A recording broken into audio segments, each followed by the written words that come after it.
What is a family, एक परिवार क्या होता है। और अगर आपने वो संदेश नहीं सुना, मैं रिक्वेस्ट करूंगा उसको आप सुनिए। मैं अक्सर ये नहीं कहता हूँ, लेकिन इसलिए कहता हूँ क्योंकि मैं सोचता हूँ और समझता हूँ कि आज हमारे जीवनों के लिए ये संदेश बहुत ज़रूरी है। उसके ऊपर हम मनन करें और मेरी प्रार्थना है कि हम उस संदेश को सही तरीके से समझें, उसके पीछे के उद्देश्य को, उसके पीछे के अर्थ को समझें। क्योंकि आज मैं जो बात करने वाला हूँ उसी के दूसरे हिस्से पर, और जब तक हमें ये बात समझ न आए, मुझे नहीं लगता कि हम अपने मसीह जीवन में ज़्यादा आगे बढ़ पाएंगे। कल मैंने संदेश के अंत में आपसे ये बात कही थी कि एक परिवार क्या होता है, इसके विषय तो हमने बात की, लेकिन संदेश का मकसद ये था कि अंत में मैंने आपको बताया हमारे परिवार तो हम सब जानते हैं, हम सब उनके साथ रहते हैं, लेकिन जिस कलीसिया में हम आते हैं वो कलीसिया भी एक परिवार है। वो किसका परिवार है? परमेश्वर का परिवार है, जिसका सदस्य बनने का अनुग्रह और सौभाग्य प्रभु ने हमें दिया। It's a privilege. और इस परिवार का सदस्य बनना कितनी बड़ी बात है, इस बात का एहसास हमें होना चाहिए। और मैंने आपसे इस नोट पर मैंने वो संदेश एंड किया था कि जैसे एक परिवार होता है, एक परिवार होना चाहिए, वैसे भी परमेश्वर अपने परिवार में भी वही चीज़ें एक्सपेक्ट करता है। एक परिवार क्या होता है उसके विषय 4 चीज़ें मैंने आपको बताई थी। पहली चीज़, एक परिवार वो होता है या परिवार वो जगह होती है या वो माहौल होता है जहाँ पर आपको अपनापन महसूस होता है, जहाँ पर आपके अपने लोग रहते हैं। दूसरा, परिवार वो है या वो जगह है जहाँ पर आप सुरक्षित महसूस करते हैं। तीसरी चीज़, परिवार वो जगह है जहाँ पर आप वैसे रह सकते हो जैसे आप हो, आपको किसी प्रकार का ढोंग या नाटक नहीं करना पड़ता है। एक पर्दा पहनकर या एक चेहरा दूसरा चेहरा दिखाना नहीं पड़ता, क्योंकि आप जैसे हैं वैसे ही उस घर में स्वीकार किए गए और आपके साथ रहने वाले लोग आपसे प्रेम करते हैं। और चौथी चीज़, एक परिवार वो होता है जहां आपका जीवन संवरता है या बिगड़ता है, डिपेंडिंग ऑन आपके परिवार की क्या परिस्थिति। परमेश्वर के घर में भी यही होता है। लेकिन अंत में मैंने आपको बताया कि जैसे आपके घर में, आपके परिवार में आपको जन्म लेना पड़ता है, वैसे परमेश्वर के घर में भी, उसके परिवार में भी जन्म लेना पड़ता है। परमेश्वर के घर में, उसके परिवार में कोई भी मेंबरशिप नहीं ले सकता। परमेश्वर के परिवार में हम जुड़ नहीं सकते। We can not join his family, we have to be born into his family. उसके परिवार में जन्म लेना पड़ता है, जैसे हमारे परिवारों में हम तब सदस्य बनते हैं जिस दिन हमारा जन्म होता है। और इसीलिए हम ये अपेक्षा नहीं कर सकते कि हम परमेश्वर के परिवार को बनाए, हमसे नहीं होता। ये परमेश्वर की कृपा है जो हमें उसके परिवार में जन्म देकर वो बुला लेता है। तो आज मैं इसी विषय पर बात करना चाहूँगा, यहाँ से मैं शुरू करूँगा। What is the church? कल मैंने क्या कहा था? What is family? What is the church? लेकिन उससे भी आई थिंक थोड़े और ग्रैन्युलर लेवल पे अगर मैं कहूँ तो इस चर्च या इस फैमिली से हम जुड़ कैसे सकते हैं। आइए हम शुरू करते हैं उस वचन को पढ़ के जो सब जानते हैं। I think one of the most famous versus और चैप्टर्स इन द बाइबल। हाँ, अगर बाइबल के सबसे प्रसिद्ध चैप्टर को मैं कहूँ खोलना, अक्सर कौन सा चैप्टर आएगा आपके मन में? कौन सा? Psalm 23 old testament, no problem. New testament में जॉन 3:16, करेक्ट। जॉन 3:16 सब जानते हैं, बट जॉन 3:16 नहीं पढ़ेंगे हम, जॉन 3:3 पढ़ेंगे, जो यूहन्ना 3 और 3। यीशु ने उसको उत्तर दिया कि मैं तुझसे सच सच कहता हूँ, यदि कोई नए सिरे से न जन्मे तो परमेश्वर का राज्य देख नहीं सकता। यदि कोई नए सिरे से जन्म न ले तो वो परमेश्वर के राज्य को देख नहीं सकता, समझ नहीं सकता। और आगे फिर से जब निकोदेमस प्रभु को और थोड़ा सा पूछता है, प्रभु इसका मतलब क्या है, प्रभु उसको उसी भाषा में थोड़ा सा अलग बताते हैं, जब तक तुम पानी और आत्मा से जन्म नहीं लेते तुम स्वर्ग के राज्य में प्रवेश नहीं कर सकते। अब आप में से जितने लोगों ने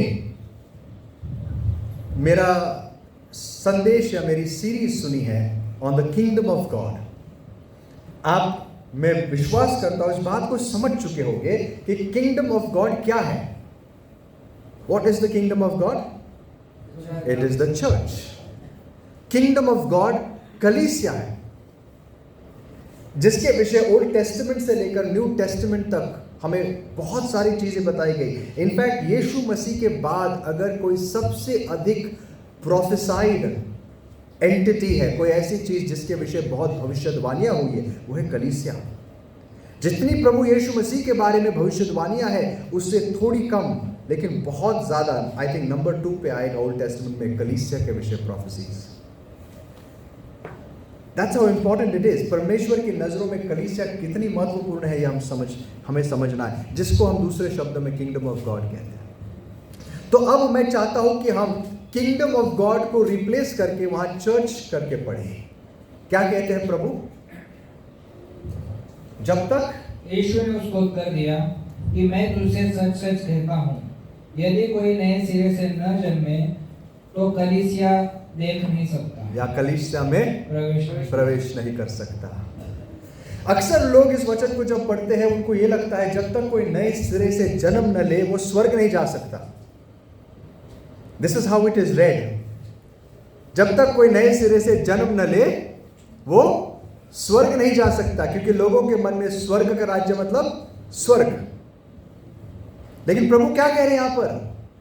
जब तक कोई नए सिरे से जन्म न ले वो मेरे इस नए राज्य में जो मैं बनाने जा रहा हूं, जिसका नाम कलीसिया है, उसमें वो जुड़ नहीं सकता। दोस्तों, कलीसिया में कौन है या कौन नहीं, ये मेरा अधिकार नहीं बताना। जहां तक बीबीएफ में जितने भी लोग आते हैं, हम खुले बाहों से सबका स्वीकार और स्वागत करते हैं। We welcome everybody. लेकिन कलीसिया का हिस्सा होना, परमेश्वर के परिवार का सदस्य होना या नहीं होना, यह सिर्फ एक चर्च को अटेंड करने से पता नहीं लगता। यह एक चर्च के मेंबरशिप लेने से पता नहीं लगता, यह उससे गहरी बात है।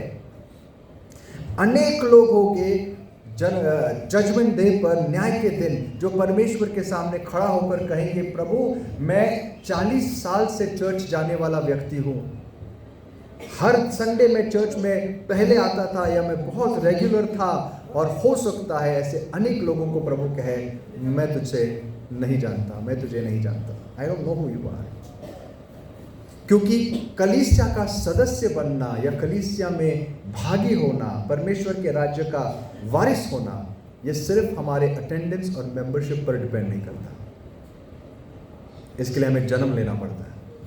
और जो भी बातें मैंने कल कही थी ना परिवार के विषय, वो उसी को लागू होती है जिसने इस परिवार में जन्म लिया है।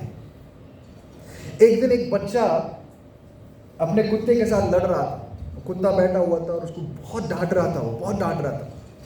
तो माँ परेशान होगी, क्या कर रहा है, उसको जाके पूछते, बेटा तू क्या कर रहा है? बच्चा बोलता है, मम्मी देखो ना, टॉमी को मैं कब से बोल रहा हूँ, लिख, इस बुक रखा है उसके सामने, लिख, होमवर्क करो, नहीं कर रहा है।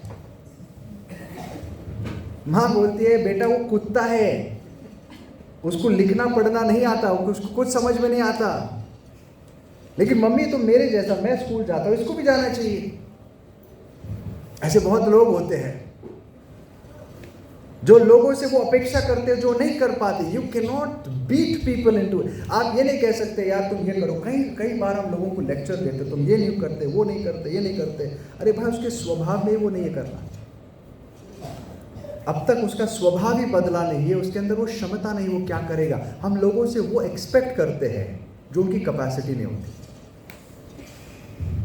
ये हमारी बहुत बड़ी गलती होती है। हम नहीं ये इस बात को नहीं समझते कि परमेश्वर के राज्य में जोर जबरदस्ती नहीं होती, मार पीट के काम नहीं होता, एक प्रोसेस होता है जिसको आज हम समझने की कोशिश करेंगे। और वो प्रोसेस हमारे साथ होना और हमारे द्वारा दूसरों के साथ होना बहुत जरूरी है। क्योंकि मेरे बच्चे मेरे घर में पैदा हुए हैं, इसका मतलब ये नहीं उनको बाय डिफॉल्ट स्वर्ग में टिकट मिलेगा। क्योंकि मैं विश्वास करता हूँ इसका मतलब ये नहीं कि उनका भी नया जन्म हो जाएगा, ऐसे होगा नहीं। हर एक व्यक्ति को नए सिरे से जन्म लेना जरूरी है। और जब तक ये नहीं होता हम परमेश्वर के घर के सदस्य नहीं बन सकते। हम अटेंडेंस बन सकते हैं, हम आके अटेंड करने वाले, हम आके सुनने वाले बन सकते, जो बहुत अच्छी बात है और मैं इनकरेज करता हूँ क्योंकि ये बहुत ज़रूरी है उसके लिए। लेकिन हमें इस बात की खातिरी करके लेनी है कि हम सिर्फ अटेंड करने वाले नहीं, लेकिन हम घर के सदस्य हैं।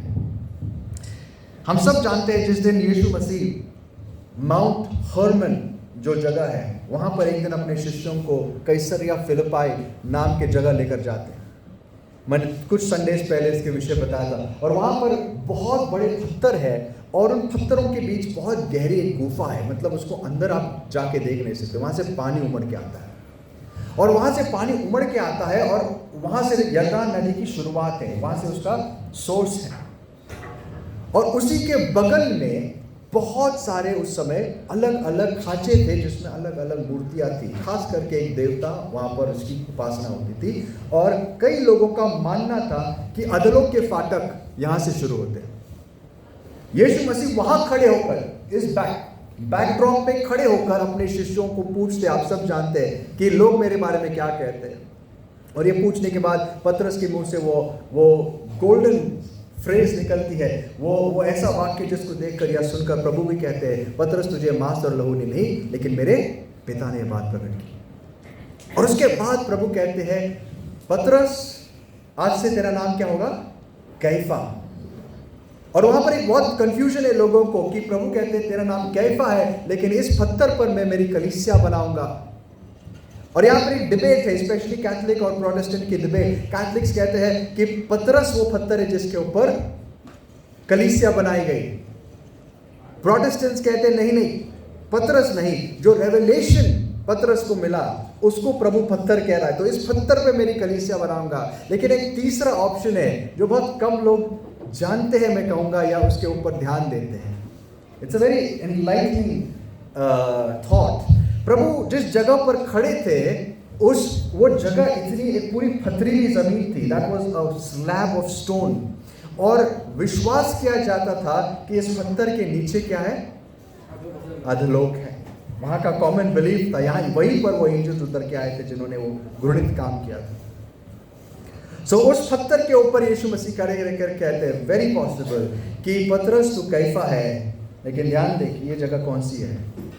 या लोग क्या मानते हैं इस जगह को? अधलोक। इसके ऊपर मैं मेरी कलीसिया बनाऊंगा और अधलोक के फाटक उस पर प्रबल नहीं हो सकते, क्योंकि मैं अधलोक को दफनाने आया। इस पत्थर पर मेरी कलीसिया बनाऊंगा जिस अधलोक से सारी जातियां, सारे युग, सारे पीढ़ियां, अब्राहम से लेके आप आदम से लेके शुरू कर दो, सारे लोग एक चीज से डरते थे, मृत्यु और अधलोक। उस अधलोक को मैं दफनाने आया हूं। कलीसिया पर अधलोक के फाटक प्रबल नहीं हो सकते, क्योंकि जो कलीसिया में है वो अधलोक में कभी नहीं जाएगा। जो कलीसिया में है वो सीधे टॉप फ्लोर पे जाएगा। आपको पता है रेवलेशन में कलीसिया का दृश्य कैसे दिखाया गया है? एक ऐसा शहर जो आसमान से आता है, आसमान से लेकर पृथ्वी पर इतना लंबा है वो। क्यों पता है? क्योंकि ये कलीसिया जो है पृथ्वी और आसमान दोनों को जोड़ देती है। इसके जो मेंबर है, इसके जो परिवार वाले हैं, वो ग्राउंड फ्लोर से लेकर टॉप फ्लोर एक ही परिवार है। फर्क सिर्फ इतना है, इस धरती का काम होने के बाद ट्रांसफर कहाँ हो जाता है? टॉप फ्लोर में, लेकिन बिल्डिंग एक ही है। उसके बाहर, उसके अंदर किसी और को आने की अनुमति नहीं है। इसके ऊपर किसी का हक नहीं चलता। यहाँ रहने वाले लोग परमेश्वर के लोग हैं, ये उसका परिवार है, ये उसका घर है। अधलोक के फाटक उसके ऊपर जय नहीं पा सकते। इसीलिए योहान को देखकर प्रभु ने कहा, योहान जो है ना, ये सारे ओल्ड टेस्टामेंट प्रॉफिट से सबसे बड़ा प्रॉफिट है, लेकिन जो परमेश्वर के राज्य में छोटे से छोटा व्यक्ति वो योहान से बड़ा है। क्यों पता है? योहान भी मरने के बाद उसको कहाँ जाके रुकना पड़ा? अधलोक में रुकना पड़ा। वो भी लाचार था जब तक यीशु मसीह अधलोक की चाबियां लेकर नहीं आए और वहां अपने संतों को उन्होंने मुक्त नहीं किया, तब तक ये सारे वहीं पड़े थे। हाँ, उनके लिए थोड़ी अच्छी जगह रखी थी प्रभु ने, वो कृपा की थी, लेकिन अधिकार उनके ऊपर शैतान का था। शैतान का अधिकार अधोलोक पे था और वो अधिकार प्रभु ने अपनी मृत्यु के द्वारा छीन लिया। अब अधोलोक पर शैतान का नहीं, हमारे प्रभु का अधिकार है। और कलीसिया ने इस अधोलोक को दफना दिया है। अधोलोक के फाटक कलीसिया पर जय नहीं पा सकती। फाटक क्या दर्शाते हैं दोस्तों? What are gets? गेट्स वो होते हैं जो आपको बांध के रखते हैं। गेट्स किसके लिए होते हैं? जेल के अंदर जाने के बाद सबसे पहली चीज क्या होती है? बंदी को अंदर डालने के बाद गेट बंद हो जाए ना। प्रभु क्या कह रहे हैं? आप गेट बंद नहीं, गेट चाबी किसके पास है? मेरे पास है। इसके लिए फाटक अब कलीसिया पर, मेरे घर और मेरे बच्चों पर इसका कोई अधिकार नहीं। The gates have been opened. और इसीलिए छोटे से छोटे व्यक्ति कलीसिया का यूहान से भी बड़ा है। ये प्रिविलेज है हमारा। इसीलिए पौल कहता है हम मृत्यु से नहीं डरते हैं। मृत्यु तेरा डंक कहाँ है? हे अधोलोक तेरा विजय कहाँ है? हिब्रू करासना में लिखा है एक विश्वासी कभी भी मृत्यु से नहीं डरता, क्योंकि हमारे प्रभु ने मृत्यु पर जय पाया है और अधोलोक की चाबियां उसके हाथ में है। लेकिन यह सौभाग्य सिर्फ उनका है जो उसके घर के सदस्य है। सो इस परिवार में जन्म, इस परिवार का सदस्य होना, उसके राज्य का सदस्य होने का क्या रास्ता है? मैंने आपको कहा यूहान 3:3 में प्रभु ने खुद बताया कि जब तक एक इंसान नए सिरे से जन्म नहीं लेता वो स्वर्ग के राज्य में अर्थात मेरे परिवार में प्रवेश नहीं कर सकता। Now let's think about that. ये नया जन्म क्या होता है? ये एक और विषय है दोस्तों जिसको हमने इतनी बार सुना है लेकिन बहुत कम बार लोग इसको समझते हैं। नया जन्म क्या होता है? क्या मेरी आवाज सबको ठीक से आ रही है? ज्यादा एको तो नहीं है पीछे?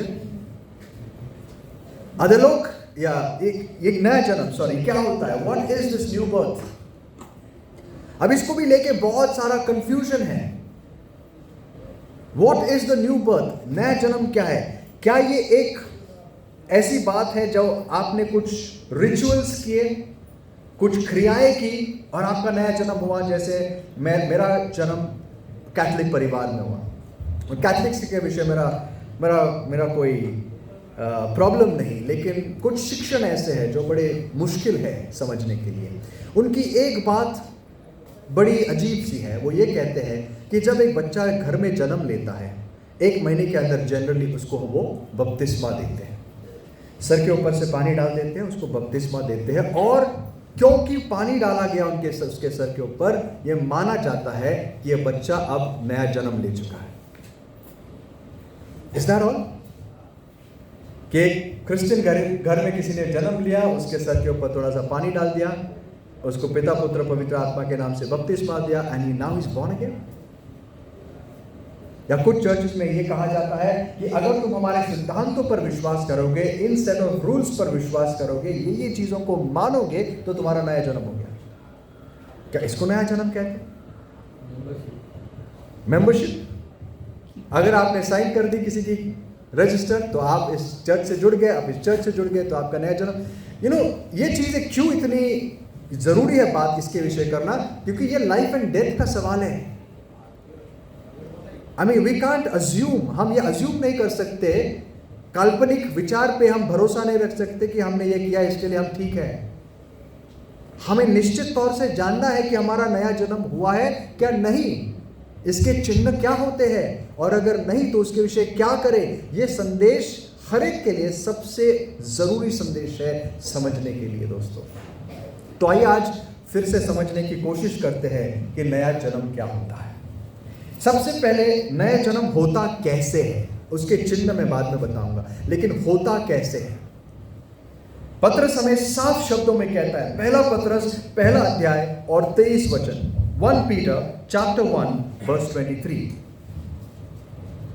क्योंकि तुमने नाशवान नहीं पर अविनाशी बीज से परमेश्वर के जीवित और सदा ठहरने वाले वचन के द्वारा नया जन्म पाया है। तुमने नाशवान नहीं लेकिन अविनाशी बीज अर्थात परमेश्वर के सदा जीवित वचन से नया जन्म पाया है। सो सबसे पहली चीज जो हमारे नए जन्म के लिए जरूरी है, जिसके द्वारा हमें नया जन्म मिलता है, जिसके जरिए से नया जन्म मिलता है, वो है परमेश्वर का वचन। अगर जब तक परमेश्वर का वचन किसी के कानों पर नहीं पड़ता, उसको नया जन्म पाना असंभव है। You are born again through the word of God. इसीलिए वचन सुनना जरूरी है। अगर आपके परिवार में आपके बच्चे हैं, आपके परिवार में let's say there are others who are not saved, कोई भी है, कोशिश करो उनको लाकर वचन सुनाने की, कलीसिया में या अपने घर में, क्योंकि जब तक वचन कानों पर नहीं पड़ेगा कुछ नहीं हो सकता।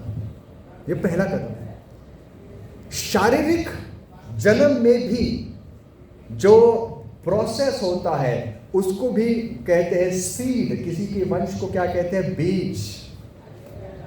There is a process of birth, और वहां बीज होना जरूरी है। वो वही चीज वचन के लिए लिखी गई है। जब तक वचन किसी के ऊपर पड़ेगा नहीं तब तक वो इंसान नया जन्म नहीं ले सकता। सो वचन सुनना दोस्तों ये कोई हल्की बात नहीं। सही वचन और सही तरीके से वचन सुनना कोई छोटी बात नहीं। ये आपके और मेरे जीवन के सबसे महत्वपूर्ण बातों में से एक है। It's very important. जितना हो सके आप संगति में रहो, वचनों को सुनो, अपने परिवारों में अपने बच्चों से वचनों की बातें करो, क्योंकि जितना ये वचन किसी के कानों पर पड़ेगा उतना ही उसके अंदर ट्रू न्यू बर्थ आने की संभावना होती है। अगर वो नहीं होता है तो बड़ी मुश्किल। आज सुबह मैंने निकी क्रूज की कहानी बताई थी। It's a very famous book. US का एक गैंगस्टर था निकी क्रूज। उसने किताब लिखी the cross and the switch blade. बहुत फेमस किताब है। मैंने आपको बताया था सुबह, उन भाइयों से शेयर कर रहा था मैं कि कैसे ये व्यक्ति एक गैंगस्टर था। इसका बचपन बड़ा ही क्रूर, मतलब बड़ा ही डिफिकल्ट उसकी जवानी या बचपन था। माँ बाप का काफ़ी शैतानी चीज़ों में इन्वॉल्व थे, उसको बहुत मारते थे, और ये बड़ा होकर इतना कठोर बन गया। He became a criminal, he became a gangster. और वो सारे काम करता था जो एक गैंगस्टर, मतलब सबसे घृणित गैंगस्टर्स जो होते हैं ना, हत्या करना, ड्रग्स, ये वो सब में था। और एक दिन एक पास्टर उसके पास जाता है, एक उसके इलाके में जाता है, डेविड विल्करसन उसका नाम, उसके इलाके में जाता है, और उसके मन में क्या बात आई पता नहीं। उसने उसको कहा, निकी, जीसस लव्स यू। और निकी ये बात सुनकर उसको इतना गुस्सा है, उसने उस पास्टर के कान के लिए एक लगा के दिया, बहुत जोर से मारा उसको। तो पास्टर हिल गया, लेकिन वो खड़ा रहकर कहता है, निकी अगर तू मुझे मार भी दे, मेरे शरीर का हर टुकड़ा यही चिल्लाएगा, यीशु तुझसे प्रेम करता है। और वहाँ से चला गया। अब इस बंदे को जब ये वचन उसके कान पर पड़े, जीसस लव्स यू, बस एक सेंटेंस उसके कान पर पड़ा, वो उसके मन में ऐसे घूमते रहा जैसे मानो एक टेप चल रहा है उसके मन में। वो उसको इरिटेट करने लगा, क्योंकि उसका बचपन पूरे गुस्से में, कड़वाहट में, हर प्रकार की बुराई में ये पैदा हुआ है। लेकिन अब ये पहली बार वो सुन रहा है यीशु तुझसे प्रेम करता है। तो फिर अगली बार जब उसने सुना कि इसी डेविड की एक मीटिंग इस शहर में है, तो वो अपनी गैंग को लेकर वहाँ पहुँच जाता है, इस सोच से कि इस मीटिंग में कुछ तो आज कर देंगे, इनका काम ख़त्म करेंगे। लेकिन जैसे वो मीटिंग में आके बैठता है, सबसे पहले उसने सोच लिया चलो वहाँ गाने चल रहे, मीटिंग शुरू हुई, तो उसने सोचा थोड़ा बैठ के सुन लेते क्या होता है। तो वो सुनने लग गया, और जैसे वो सुनने लग गया, डेविड प्रीच कर रहा था, यहाँ से वो सुन रहा है। थोड़े समय में उसको लगा चलो अब कुछ करेंगे, लेकिन फिर भी और थोड़ा सा वचन कान पे पड़ा। सुनते सुनते उसने पूरा संदेश सुन लिया, उसके बाद वहाँ से चला गया। उस पूरे हफ्ते उसके मन में वही बातें चल रही जो उसने सुनी। वापस अगले टाइम आता है ये उम्मीद में कि मैं फिर से यहाँ कुछ करूँगा, और ऐसे करते करते लिटरली हर संडे वो आने लग गया। फाइनली एक ऐसे सभा में संदेश सुनते सुनते वो बंदा पीछे से वो इतना टूट जाता है। This is a real story, true story of a gangster. इतना खतरनाक इंसान था, वहाँ के लोग उसको उसके नाम से डरते थे। ये बंदा पीछे से उठ के सीधे सामने आता है, और सबको उस समय लगा पता नहीं आज कुछ करने वाला लगता। ये सीधे आके सामने घुटने टेक देता है और फूट फूट के बच्चों जैसे रोने लगता है और कहता है प्रभु मुझे क्षमा कर, यीशु मुझे स्वीकार कर, Jesus accept me. Now that is supernatural। ये जो चीज़ है दोस्तों, ये कोई किताब में लिखी हुई मेंबरशिप वाली बात नहीं है। यहाँ पर हमें प्रमाण मिलता है कि कुछ तो हुआ है। एक व्यक्ति जो दुनिया में पड़ा हुआ एक पापी बदल गया है। एक पापी ने के जीवन में प्रभु ने काम किया। This is something special, this is the new birth. वो इंसान जब रोने लग गया तो सारे इतने आनंदित हो गए, उसके लिए दुआ करने लगे। और उसके बाद एक टाइम आया जब वही इंसान हर उस घर के सदस्य के पास गया, जिसको उसने मारा, जिसको लूटा, सबको माफ़ी मांगी, सबके साथ उसने सुलह कर ली, जिसको कुछ देना था दे दिया, और उसके बाद वो पूरी दुनिया भर घूमने लगा अपनी कहानी बताने के लिए। तो this is not something imaginary. वचन जो होता है दोस्तों, वचन काम करता है। एक इंसान को नया जन्म मिलता है वचन के द्वारा। इसलिए वचनों को सुनो, उसके ऊपर मनन करो, जितना हो सके उसके ऊपर ध्यान दो। यही चीज याकूब भी कहता है 1:18 में, उसने हमें नया जन्म दिया है सत्य के वचन के द्वारा। उसने हमें नया जन्म दिया है। पढ़िए भाई, मिला दो याकूब 1:18। उसने अपनी ही इच्छा से हमें सत्य के वचन के द्वारा उत्पन्न किया है। उसने अपनी इच्छा से सत्य के वचन के द्वारा हमें उत्पन्न किया है। यही प्रोसेस है दोस्तों, जो नया जन्म पाने का तरीका प्रभु के वचनों के द्वारा। लेकिन याद रखना, वचन अपने आप में काम नहीं करते। वचन के पीछे और वचन के साथ पवित्र आत्मा का सामर्थ्य भी चाहिए। पवित्र आत्मा का सामर्थ इन वचनों को लेकर काम करता है। ये नए जन्म का दूसरा हिस्सा है। इसको कहते हैं the conviction of the Holi spirit. Bible हमें बताती है, आइए पढ़ते हैं यूहान 16 और 8 में। देखो पवित्र आत्मा कैसे काम करता है। यूहान 16 और 8। और वह आकर संसार को पाप और धार्मिकता और न्याय के विषय में निरुत्तर करेगा। वो आके, कौन आके? पवित्र आत्मा आके दुनिया को क्या करेगा? पाप और न्याय, अधार्मिकता के विषय और न्याय के विषय निरुत्तर करेगा। ये निरुत्तर मतलब कन्विक्ट करेगा, उनको हृदय को खातरी करेगा, उनको कन्विक्शन देगा कि ये सत्य है। हृदय में काम होना जरूरी है दोस्तों। कई बार होता है वचन सुनते हैं, मैं खुद आप लोगों से जब बात करता हूँ, मैं घर जाता हूँ, उन वचनों के विषय सोचता हूँ, और कई बार वही वचन मेरे पूरे हफ्ते के लिए मेरी ताकत बन जाती है। They keep convicting me, अगर आप उसको सही तरीके से सुनो तो। टाइटस 3:5 में लिखा है, उसने हमें नया जन्म दिया है। कैसे? हमारी धार्मिकता के कारण नहीं, लेकिन पानी के धुलने से और पवित्र आत्मा के नएकरण से। पढ़िए भाई, टाइटस 3:5। तो उसने हमारा उद्धार किया, और यह धर्म के कामों के कारण नहीं जो हमने आप किए, पर अपनी दया के अनुसार नए जन्म के स्नान और पवित्र आत्मा के हमें नया बनाने के द्वारा हुआ है। उसने नए जन्म के स्नान और पवित्र आत्मा के नए बनाने के द्वारा हमें जन्म दिया है। तो यहाँ पर हम देखते हैं पवित्र आत्मा का जो एक काम है, उसका मिरेकल, उसका एक क्रिया बहुत स्पष्ट तरीके से हमारे जीवन को बदलता है, और यही हमारे नए जन्म का समय होता है। अक्सर ये बपतिस्मा के साथ जुड़ा हुआ होता है, क्योंकि जब हम कन्विक्ट होते हैं तो अगली चीज हम क्या करते हैं? हम विश्वास को प्रकट करने के लिए बपतिस्मा लेने जाते हैं। सो दोस्तों, नए जन्म लेने का जो तरीका है वो ये है, जब परमेश्वर वचनों से हमसे बात करता है और उन वचनों को हम स्वीकार करते, पवित्र आत्मा काम करता है, हमें कन्विक्ट करता है, हम अगला कदम उठाते, पश्चाताप करते, बपतिस्मा लेते, तब हमारे अंदर ये प्रोसेस शुरू होने लगता है। लेकिन अब मैं आपसे बात करूंगा संदेश के बाकी हिस्से में कि अगर किसी का नया जन्म हुआ है तो उसके चिन्ह क्या है? What are the signs? आपको कैसे पता लगता है कि आपके जीवन में आपने इस जन्म को पाया है, या आप किसी और को के साथ जब काम करते उसने पाया है नहीं? सबसे पहले हम जाएंगे, हम एजिकल 36 को पढ़ेंगे। एजिकल चैप्टर 36 वर्स 26। एजिकल उसका 36 अध्याय और 26 वचन। मैं तुमको नया मन दूंगा और तुम्हारे भीतर नई आत्मा उत्पन्न करूंगा, और तुम्हारी देह में से पत्थर का हृदय निकालकर तुमको मांस का हृदय दूंगा। ये बात प्रभु ने इजराइलियों से तब कही जब फाइनली 500 साल के बाद, उनको वॉर्न करते करते करते 500 साल के बाद इनको प्रभु दुश्मनों के हवाले कर देता है और कहता है, मैं तुम्हें जाने दे रहा हूं। ये यिर्मयाह कहता है, लेकिन मैं जानता हूं मेरे विचार तुम्हारे विषय क्या है। कौन सा वर्स है वो? वेरी फेमस वर्स, यिर्मयाह 29:11। मैं जानता हूं कि तुम्हारे विषय मेरे जो विचार है वो क्या है, भलाई के है, बुराई के नहीं, ताकि मैं तुम्हें क्या करूं? एक अच्छा अंत दे सकूं। और उसके बाद प्रभु कहता है तुम बंधुआई में जाओगे, लेकिन फिक्र मत करना, बंधुआई से आने के बाद तुम बदलने वाले हो। इसी कॉन्टेक्स्ट में एजीकल अपनी प्रोफेसी देता है, जहां पर प्रभु कहता है, हे इस्राएल सुन, मैं तुम्हारे बीच एक नया काम करने वाला हूं।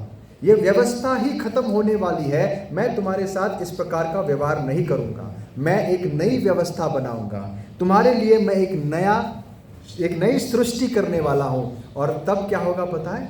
यहां पर प्रभु कहता है, मैं तुम्हें एक नया मन दूंगा, एक नया हृदय दूंगा, एक नई आत्मा दूंगा, और मैं मेरी पवित्र आत्मा को तुम्हारे अंदर रखूंगा, और ताकि तुम मेरे सारे नियमों को अपने आप मन से रखने लगोगे और तुम मेरी प्रजा बन जाओगे। तो ये 3 चीजें हैं दोस्तों जो हमें प्रभु ने पहले से बता के रखी थी कि एक इंसान का जब नया जन्म होता है, ये 3 चीजें सबसे पहले उसके जीवन में होनी जरूरी है। सबसे पहले उसको अनुभव होता है कि उसको एक नया हृदय मिल गया, अ न्यू हार्ट। ये नया हृदय क्या होता है? हृदय आपके जीवन के उस हिस्से को दर्शाता है जिसको हम डिजायर्स कहते हैं। डिजायर्स मतलब आपकी इच्छाएं। जब किसी का हृदय बदलता है, अक्सर हमारा मतलब क्या होता है? उसकी इच्छाएं बदल गई। His desires have changed, his desires have changed. आपको पता है, जब आप दुनिया में रहते हो, आपका मन दुनिया में लगा हुआ रहता है, आपके डिजायर्स दुनिया में रहते हैं, आप दुनिया की चीज़ों से प्रेम करते हो, आप दुनिया की चीज़ों को चाहते हो।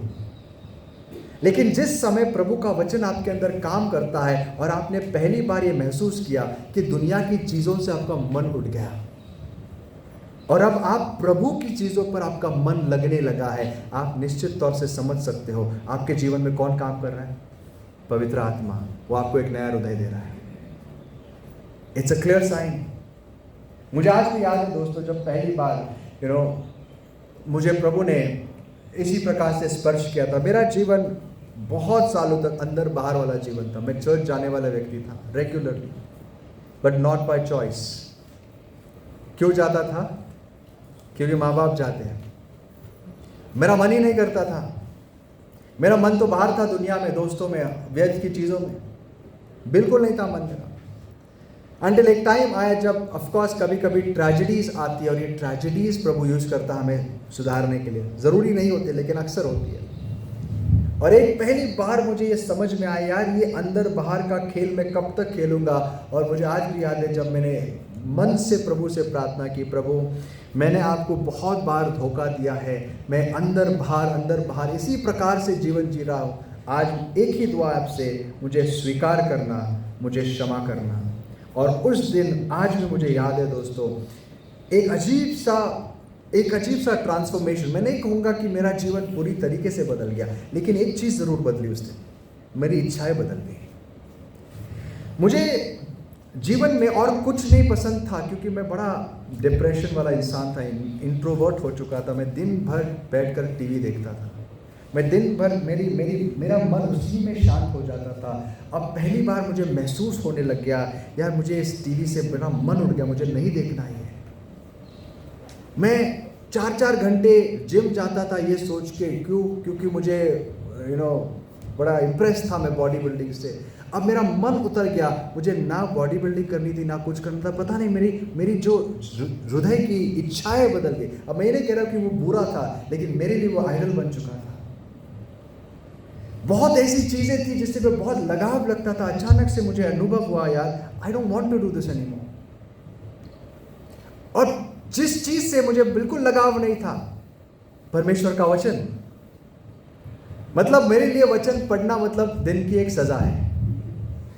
बोला जाता था, जिस चर्च में जाते थे पास्टर बोलता था आपको पढ़ना है, तो मुझे पता है मेरे कॉन्शियंस में पढ़ना है, तो मैं पढ़ लेता था। एक मतलब मुझे सबसे पहले तो मैं ढूंढता था सबसे छोटा साम कौन सा है। साम्स ढूंढते साम 100, ये मेरे जाने माने साम्स थे। हाँ 4 ही वचन है, तो पढ़ ले आज, क्योंकि पास्टर ने बोला भजन पढ़ना है, तो भजन मतलब कौन सा, सबसे छोटा वाला पढ़ लेंगे पहले। और कौन सा 117, देखो भाई को भी पता है, हम सब जानते कौन से। और फिर कौन सा एक हाथ प्रोवर्ब्स पढ़े और खत्म, सदा खत्म हो गए। ऐसे मेरा जीवन था। अब पता नहीं अजीब सा एक ट्रांसफॉर्मेशन या मेरे हृदय में एक प्रेम उमड़ने लग गया, और जिन वचनों को मैं बहुत समझता था उन्हीं वचनों को पढ़ने की एक उत्साह और समझने की एक इच्छा आने लगी। और मैं ढूंढने लगा मुझे कौन समझाएगा, और जो भी मिलता था जिसको वचन का थोड़ा बहुत ज्ञान था वो मेरा बहुत प्यारा इंसान बन जाता था। एक आंटी आती थी जिनको खुद ही वचन ज़्यादा पता नहीं था, मुझे लगता था बहुत पता है इनको। मैं सब छोड़ के क्या करता था पता है, हर शाम उनके घर जाता था। I mean this was unthinkable. मेरे कुछ साल पहले अगर मुझे कहे यार ऐसा है, वो लगे क्या फालतू की बात है, मुझे जाना है पिक्चर देखने, मुझे जाना है ये करने, मुझे दोस्तों के साथ जाना है, मुझे बिल्कुल मन नहीं करता था। लेकिन एक टाइम आया जब वो चीज़ें मेरे लिए बोझ बन गई, और मैं ढूंढता था कि मुझे प्रभु का वचन कहाँ मिलेगा। अब दोस्तों मैं आपको ये बताना चाहता हूँ, ये मेरी धार्मिकता से, मेरी इच्छा से नहीं हुआ, या मेरी कोई कार्य से नहीं हुआ, ये परमेश्वर के अनुग्रह से हुआ। ये मेरे नए जन्म की शुरुआत थी। मैं तुझे एक नया हृदय दूंगा। जब परमेश्वर के लोग आते थे उनसे मेरा बड़ा लगाव होने लग गया। मैं पहले जब चर्च वाले कोई आते थे मुझे लगता था क्यों आए, अब 2 घंटा पकाएंगे घर में बैठ के, है करें। जिस दिन कोई पास्टर आता था, हमारे दिन घर में दिन होते थे, कुछ ब्रदर्स आते थे, वो दिन मैं मार्क करता था यार आज ये दिन है, आज 2 घंटे बैठ के सुनना है इनका। ऐसा एक समय था। लेकिन एक समय आया जब मैं इंतजार करता था कि कौन आएगा, कुछ वचन से कुछ सुनाएगा। और तब मेरी उम्र ज़्यादा भी नहीं थी। ऐसा नहीं था कि मैं बहुत बूढ़ा हो गया और मैंने संन्यास लिया, इसके लिए मुझे इन चीज़ों में इंटरेस्ट है। आज लोगों की विचारधारा है, हम क्या करेंगे, हाँ प्रभु के पीछे कभी चलना है, सब होने बूढ़ा होएंगे ना, सब रिटायरमेंट लेंगे, तब हम लोग क्या करेंगे, प्रभु के पीछे। आज बहुत लोग सोचते हैं आपकी क्या गारंटी आपकी रिटायरमेंट होगी, बीच में प्रभु ने VRS दे दिया तो क्या करेंगे, कहाँ पहुंचेंगे। इस भरोसे मत रहना कि बुजुर्ग हो जाएंगे, संन्यास ले लेंगे, तब थोड़े से शांति में परमेश्वर की भक्ति करेंगे। नहीं होता ऐसा। जो परमेश्वर की भक्ति आज नहीं कर सकता, जब प्रभु आज बुला रहा है आप नहीं जाओगे, कोई गारंटी नहीं कल वापस बुलाएगा, कल कोई गारंटी नहीं कि आवाज़ आ सकती है, शायद आपके कान बंद हो जाए। सो ये पहला कदम होता है आपके नए जन्म का, कि आपका हृदय बदलने लगता है। एंड इट्स नॉट नेसेसरी कि आपको एक ड्रामेटिक कन्वर्जन चाहिए जैसे पौलुस का हो। बहुत लोग सोचते मेरा ऐसा कन्वर्जन होना चाहिए जैसे पौल का हुआ। नहीं, कई बार ये ग्रेजुअल प्रोसेस होता है, धीरे धीरे होता है कई लोगों के जीवन में। लेकिन एक समय आता है जब आपको निश्चित पता लगता है यार मेरे जीवन में कुछ बदलावट आई है, इतने सालों से समथिंग हैज चेंज्ड, पहले जो मैं था वो आज नहीं हूँ। दूसरी चीज जो आपके जीवन में होती है वो ये है कि परमेश्वर आपको एक नया मन, क्या कहता है, स्पिरिट, सॉरी नया स्पिरिट, हिंदी में क्या है, मन और आत्मा। मैं तुम्हें एक नई आत्मा दूंगा। अब यहाँ पर थोड़े से लोग कंफ्यूज होते हैं क्योंकि आत्मा जो शब्द है ये कई तरीकों से इस्तेमाल किया जाता है। There are many uses of this word. आज भी हम आत्मा को ऐसे ही यूज करते हैं। फॉर एग्जाम्पल, अगर आप क्रिकेट खेलते थे या जानते हो या कभी कमेंट्री सुने, आपने फ्रेज सुना होगा, ओके ही इज, ये जो है ना, he is playing in the spirit of the game और against the spirit of the game. English में कहावत है this is against the spirit of the game. ये क्या होता है स्पिरिट ऑफ द गेम, कौन सा स्पिरिट है ये? हाँ, असली ऐसा कोई स्पिरिट घुस जाता है लोगों में क्रिकेट विकेट का, बट ये जो वाक्य है इसका एक अलग मतलब है। The spirit of the game मतलब एक पर्टिकुलर विचारधारा, एटीट्यूड होता है। क्या होता है? एटीट्यूड। एटीट्यूड को क्या बोलते हैं? स्वभाव या सोचने का तरीका। आत्मा ये शब्द कई बार ऐसे भी इस्तेमाल किया जाता है। एक एग्जाम्पल देता हूं आपको। यू नो, ओल्ड टेस्टामेंट में अगर मुझे वो वर्स मिले, कालेब के बारे में एक वचन लिखा है। जब कालेब परमेश्वर के लोगों के सामने खड़ा हुआ और गवाही दे रहा था तो परमेश्वर ने बात सुनी। नंबर्स चैप्टर 14 वर्स 24, नंबर्स 14:24 पढ़िए भाई। नंबर्स गणना उसका 14 अध्याय और 24 वचन। परंतु इस कारण से कि मेरे दास कालेब के साथ और ही आत्मा है और उसने पूरी रीति से मेरा अनुकरण किया है, और उसको उस देश में जिसमें वह हो आया है पहुंचाऊंगा और उसका वंश उस देश का अधिकारी होगा। मैं कालेब को मेरे देश में पहुंचाऊंगा क्योंकि उसके अंदर क्या है? एक और ही आत्मा है। ये क्या बात है? और ही आत्मा मतलब क्या उसके अंदर कोई और आत्मा घुस गई थी? नहीं, यहां पर आत्मा जो शब्द एक अलग तरीके से इस्तेमाल किया गया। यहां पर बात हो रही है एटीट्यूड की, विचारधारा की, माइंडसेट की। कालेब के अंदर एक अलग सोचने का तरीका है। जब सारे लोग ये सोच रहे थे कि सामने दानव खड़े हैं, हम जीत नहीं सकते, कालेब कैसे सोच रहा था? हम जीत सकते हैं क्योंकि हमारा परमेश्वर हमारे साथ है। उसकी विचारधारा अलग थी, उसका मन परमेश्वर पर लगा हुआ था। That was the spirit. तो एजिकल ने जब ये कहा कि मैं तुम्हें एक नया हृदय दूंगा, जिसके विषय मैंने बात की, जो सेकंड साइन उसने दिया है वो ये है, मैं तुम्हें एक नई आत्मा दूंगा, तुम्हारे विचारों को मैं बदल दूंगा। नए जन्म का सेकंड साइन होता है आपके विचार बदलने लगते हैं, आपकी विचारधारा बदलने लगती है। You begin to think differently about life. आप जीवन के बारे में अलग से सोचने लगते हो। आप दुनिया के बारे में जैसा सोचते थे वैसा नहीं सोचते। आप पैसों के विषय जैसा सोचते थे वैसा नहीं सोचते। मुझे अभी भी याद है, मुझे शुरुआत में बहुत बड़े एम्बिशंस थे, लेकिन एक टाइम आया जब मैंने प्रभु को जान लिया, मेरे सारे एम्बिशंस गायब हो गए। मुझे कुछ नहीं बनना था, मुझे बनना था जो प्रभु चाहता है। वेरी डिफरेंट माइंड से। और मुझे ये परवाह नहीं थी कि मैं गरीब रहूंगा, मुझे काम मिलेगा नहीं मिलेगा, मैं एक अलग ही दुनिया में खो गया। मुझे इस बात की भी परवाह नहीं थी कि लोग क्या कहेंगे। तब तक मेरी पूरी जिंदगी इसी पर निर्भर थी कि लोग क्या कहेंगे। मेरी विचारधारा बदलने लग गई। पहले हृदय बदला, फिर दूसरा विचारधारा बदलने लग गई। You begin to think differently. एक दिन मैं किसी से बात कर रहा था, विश्वासी, नाम नहीं लूंगा कि यहाँ पर कोई नहीं, लेकिन एक अलग व्यक्ति था, बड़ा डरा हुआ व्यक्ति था, हमेशा डरा हुआ, हमेशा भयभीत, लेकिन है विश्वासी। छोटी छोटी बातों से वो डर जाता था व्यक्ति। तो मैंने उसको कहा कि यार देखो, तुम इतना जो डरते हो, फाइनली किस चीज़ से डरो? ये आपके साथ थोड़ी सी बीमारी हो गई या आपको कुछ हो गया तो इंसान बहुत ज़्यादा नर्वस होता था। तो एक दिन मैंने उससे कहा, देखो फाइनली ये सब जो हो रहा है, तुम्हारे समझो शरीर में ये हुआ, जीवन में हुआ, फाइनली क्या होगा? इस सब का परिणाम क्या हुआ? तुम मर जाओगे ना। तो सुन के थोड़ा सा डर गया। मर जाओगे, उससे बुरा क्या हो सकता है? लेकिन मरने के बाद क्या? मरने से क्यों डरना? क्योंकि अगर तुम प्रभु के हो तो तुम सीधे उसके पास जाओगे, तो तुम इतनी बात की चिंता क्यों है? वो एक बात ने उसको सोचने पर मजबूर किया, और उस दिन से उसने मुझे बताया कि उसका जो भय था इन चीज़ों के विषय काफ़ी हद तक निकल गया, क्योंकि उसकी विचारधारा बदलनी ज़रूरी थी। क्यों डरते इन चीज़ों से? एंड में क्या होने वाला है? मरने वाले ना हम लोग। बाइबल कहती है जो प्रभु में है उसको मृत्यु से डर नहीं है। तो क्यों छोटी छोटी बातों से डरना है? इस बात से आनंद करो कि एक दिन जाना है, तो वहां इस बात की गारंटी कर लो कि आप बाहर आओगे। एक विश्वासी की विचारधारा अलग होती है दोस्तों। You begin to think differently. एक साइन जो विश्वासी और अविश्वासी के बीच में एक फर्क क्या होता है, बड़ा साइन ये होता है कि वो उनका हृदय, उनके डिजायर्स अलग होते हैं, उनकी विचारधारा अलग होती है। इसीलिए हमें पॉल कहता है एफिशियंस चैप्टर 4 में, एफिस का राष्ट्र 4:23 और 24 में, एफिस 4:23 और 24,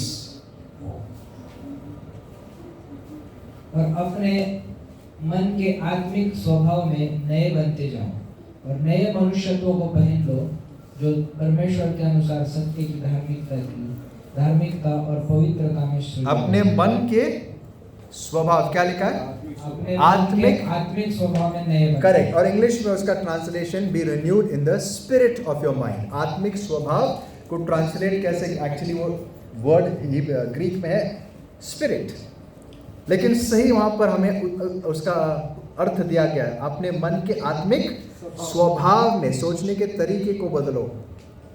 B renewed in the spirit of your mind. Ezekiel ने क्या कहा? मैं तुम्हें एक नया हृदय दूंगा और तुम्हें एक नई आत्मा दूंगा। यहाँ पर आत्मा इस कॉन्टेक्स्ट में यूज किया गया है। तुम्हें नया सोचने का तरीका, एक नया एटीट्यूड दूंगा।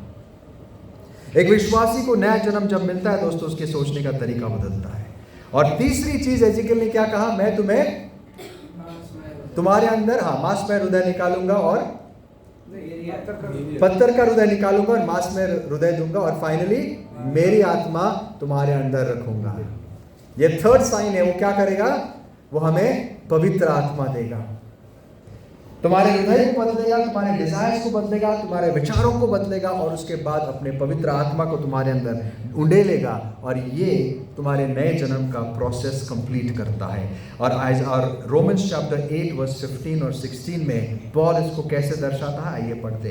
रोमन्स चैप्टर 8 रोमकरास 8 उसका 15 से लेकर 16 वचन।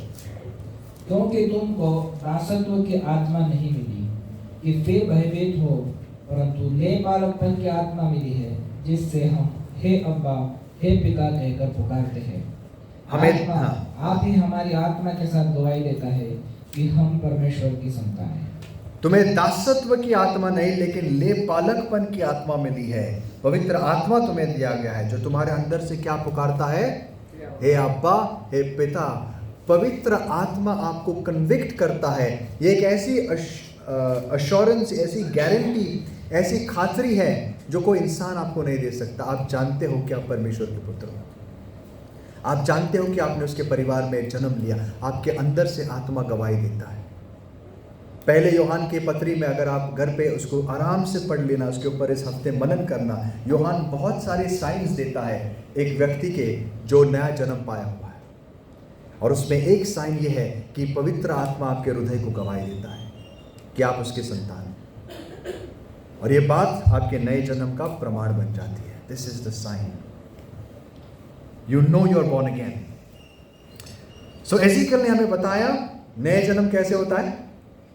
हमें प्रभु क्या करता है, पहले नया हृदय देता है, उसके बाद नई आत्मा, नया विचार देता है, नई विचारधारा, और तीसरा वो हमें पवित्र आत्मा देता है। इसके अलावा भी और साइंस है। जैसे हम लोग इस परिवार में पैदा होते हैं, एक और साइन उसके बाद फॉलो करता है। आप परमेश्वर के लोगों से बड़े नज़दीक बनते, उनसे प्रेम करने लगते हो। 1 जॉन चैप्टर 3 वर्स 14 पढ़िए। पहला यूहान उसका 3 अध्याय और 14 वचन देखिए क्या लिखा है।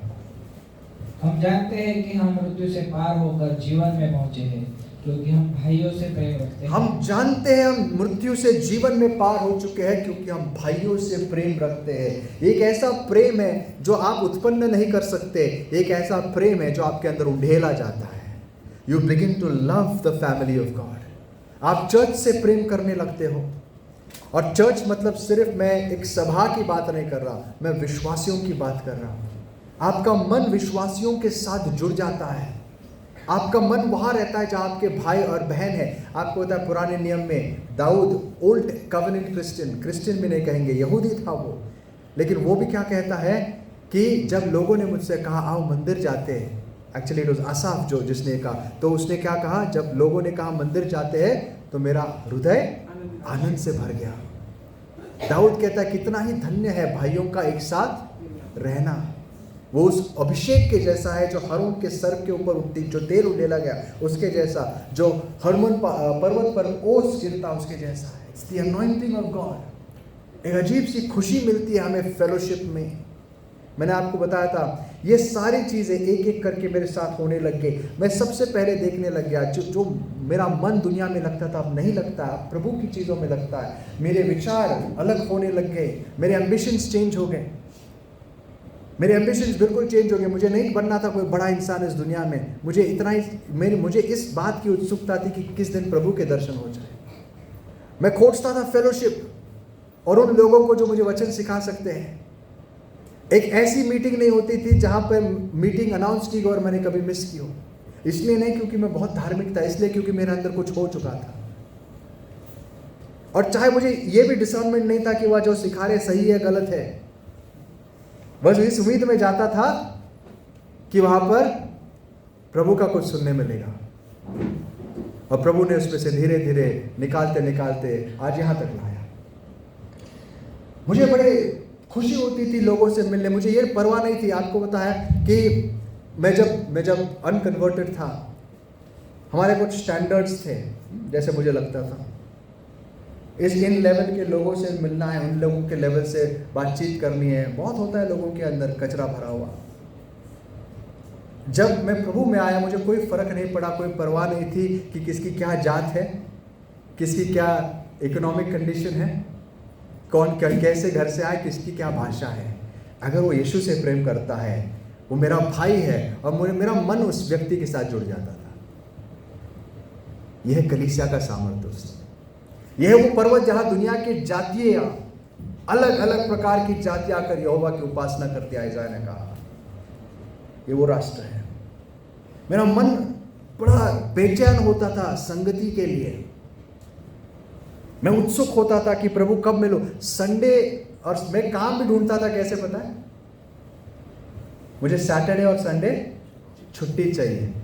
मैं ये नहीं देखता था कि सैलरी कितनी मिलेगी, मैं ये देखता था कि यहां पर सैटरडे संडे छुट्टी है क्या नहीं, क्योंकि मुझे फेलोशिप चाहिए थी। बड़ा अजीब सी जिंदगी थी। और मैं इस बात की गवाही भी देना चाहूंगा दोस्तों कि परमेश्वर ने कभी मुझे लेट डाउन नहीं किया, परमेश्वर ने कभी छोड़ा नहीं। मुझे जितना चाहिए था, जितनी उम्मीद की, उससे कई ज्यादा आशीषें दी। चाहे वो नौकरी हो, नौकरियों में प्रमोशंस हो, शादी हो, हर बात में प्रभु ने कभी मुझे छोड़ा नहीं। उसने मुझे मेरी योग्यता, मेरी लायकी और मेरी कुछ भी जीवन की कोई बात है, उससे कहीं ऊपर मुझे हमेशा रखा। इसलिए नहीं क्योंकि मैंने कुछ कमाया, मैंने कुछ किया, इसलिए क्योंकि वो विश्वास योग्य है। जो उसके घर का सदस्य है, जो उसका बेटा है, क्या उसका बाप उसके लिए करेगा नहीं? जब हम अपने बच्चों के लिए इतना करते हैं, आपको क्या लगता है आपका स्वर्गीय पिता इतना लाचार है कि आपकी केयर नहीं कर सकता? वह आपकी देखभाल नहीं कर सकता, आपकी चिंता नहीं करता? पतरस कहता है आपकी सारी चिंता उसके चरणों में रख दो, वो आपकी चिंता करेगा। तुम क्यों करते हो?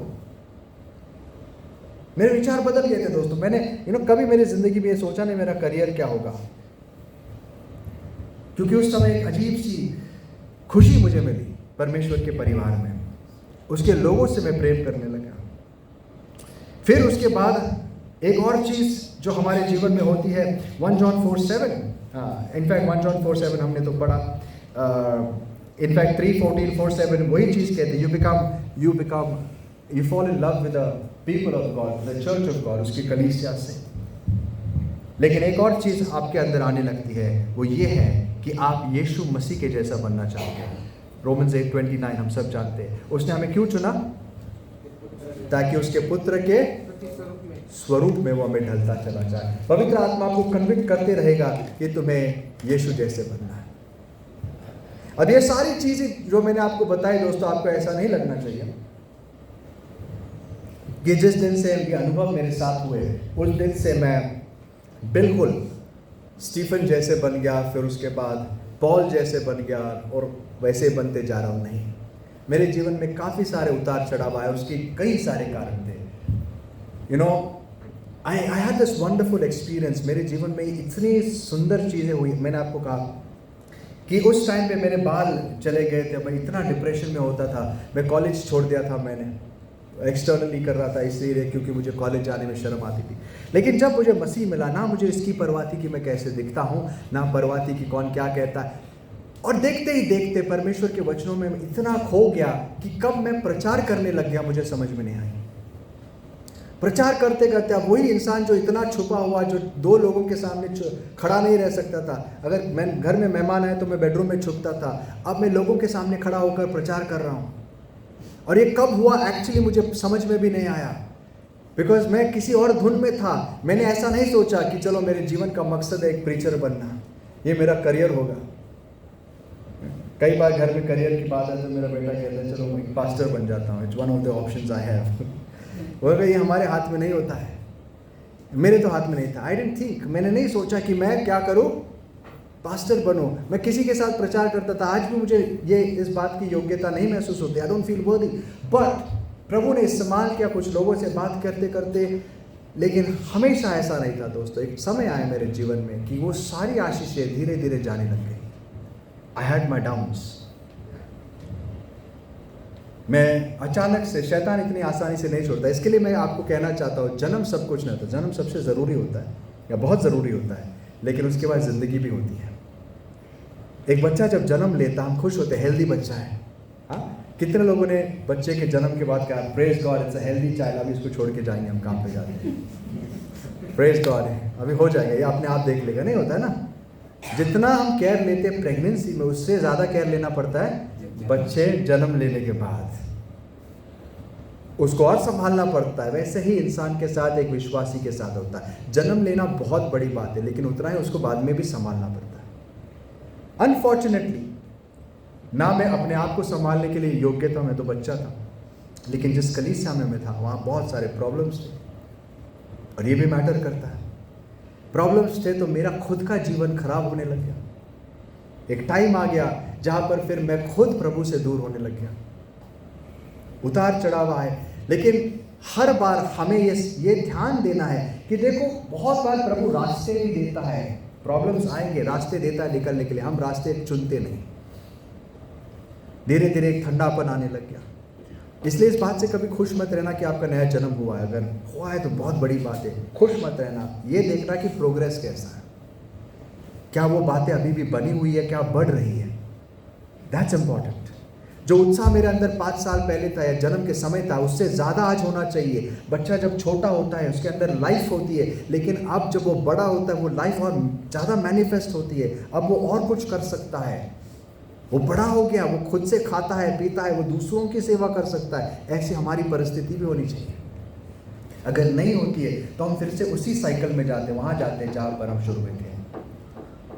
ठंडापन आ जाता है, हमें प्रभु से लगाव नहीं होता है, हमें कलीसिया से लगाव नहीं होता है। इसका मतलब क्या है? हम पीछे हट चुके हैं, बीमार है और हमें दवाई की ज़रूरत है। आज हमें ये देखना है कि हमारा अंदर वो नया जन्म हुआ है क्या, और अगर हुआ है तो क्या वो जीवन बना हुआ है। ये हमारी ज़िंदगी की बहुत ज़रूरी चीज़ है दोस्तों। इसको हम परखते हैं कि आज मेरी परिस्थिति क्या है। Am I born again? और इसलिए मैं कहता हूँ कलीसिया में मेंबरशिप नहीं ले सकते, इसमें जन्म लेना पड़ता है, और जन्म लेने के बाद इसको संभालना पड़ता है। और इसको संभालने की हम सबकी जिम्मेदारी, जितने लोगों का नया जन्म हुआ है, उम्मीद करता हूँ हम मैच्योर हो सके, क्योंकि आज हमें बहुत सारे बुजुर्गों की ज़रूरत है जो नए बच्चों का ख्याल रख सके। जितने बड़े लोग हमारे अंदर होंगे उतने ही बच्चों का ख्याल रख सकते। हम लोगों को इनवाइट करते, हम हर संडे और लोगों को इनवाइट करें, सब वेलकम है, लेकिन क्यों? ताकि लोग नया जन्म ले और नेचुरली, ऑर्गेनिकली परमेश्वर के परिवार का हिस्सा बने। और यह हम सबका का सहयोग जरूरी है। आपके घर में मैं कहना चाहूँगा सब पिताओं से, अगर आपने जन्म पाया है, पौलुस के उन शब्दों को याद रखो जो उसने जेलर से कहे। अगर तुम विश्वास रखोगे तो तुम और तुम्हारा घराना उद्धार पाएगा। इसलिए नहीं क्योंकि तुमने विश्वास रखा, इसलिए क्योंकि अब तुम्हारे द्वारा प्रभु उन तक पहुंच सकता है। तुम विश्वास रखो तो वो उद्धार पाएंगे। हम खुद एग्जाम्पल्स बने दोस्तों।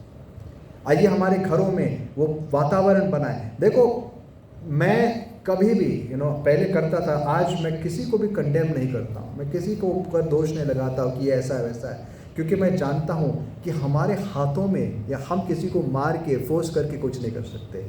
आई would just want to encourage everybody कि आप परमेश्वर के पास आओ, वचन सुनो, परमेश्वर के अधीन हो जाओ और परमेश्वर को काम करने दो, और प्रभु मुझे जरिया बनाए, आपको जरिया बनाए, ताकि हम लोगों को बदल सके, अपने बच्चों को बदल सके।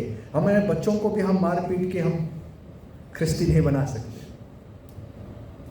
उनको भी हमें वचनों से जन्म देना पड़ेगा, उनको भी परमेश्वर के वचन से हमें सिखाना पड़ेगा, रीजन करना पड़ेगा, उनके विचारों को बदलना पड़ेगा। परमेश्वर कार्य करे, तब हम देखेंगे कि एक एक बच्चा हमारे बीच क्या होगा, नया जन्म पाएगा। हम उनको बोल सकते तुम ये क्यों नहीं करते, वो क्यों नहीं करते, ठीक है माँ बाप के तौर पर, लेकिन हृदय परिवर्तित होना ये सबसे ज़रूरी है। तो आइए हम सोचते हैं कि जिस कलीसिया में आज हम जुड़े हुए, yes we are all members of BBF, लेकिन मेंबर्स ऑफ BBF से ज़्यादा हमें क्या बनना है? Members of the household of God, परमेश्वर के घर के सदस्य। प्रभु हमें अनुग्रह दे कि हम पूरी तरीके से उसके घर के वारिस और हकदार और बच्चे बने जो उसके काम आए। आइए अपने सरों को झुकाएंगे, प्रार्थना करेंगे, अपने अपने जगह विचार करेंगे कि खुदावन आज ये जो बातें हमने सुनी ये मेरे जीवन में कहाँ तक सच है।